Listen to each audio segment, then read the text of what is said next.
Hello, everyone, and welcome to duckpressprinting.com, your one-stop shop for all your business printing needs. In today's video, we're going to make a business card using our custom online editor. It's simple, quick, easy, and with that, let's get started.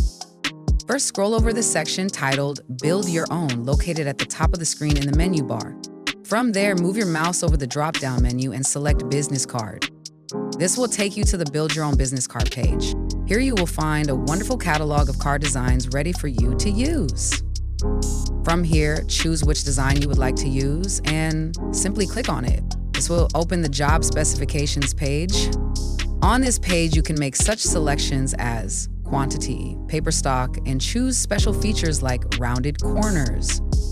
Once you have made your selections, just hit the Continue button located at the bottom. This will take you to our online editor, and here is where the fun begins. Start by filling in the fields with information such as your company name and tagline.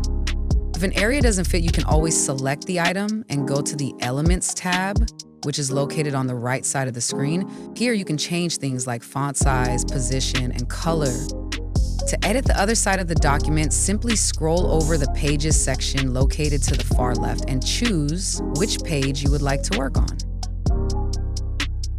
Once you have added all the correct info into your new card, scroll to the top and click on the PDF preview. This will open the print-ready proof of your work. Check the proof out and make sure it meets your standards. Once you have done that, go back to the editor and click Done. Then, boom, there's your card ready to print. Just click the checkout button, follow the instructions for payment and shipping, and you're ready to go. Well, that's it. I hope you found this video helpful, and thank you for using duckpressprinting.com, where business meets easy.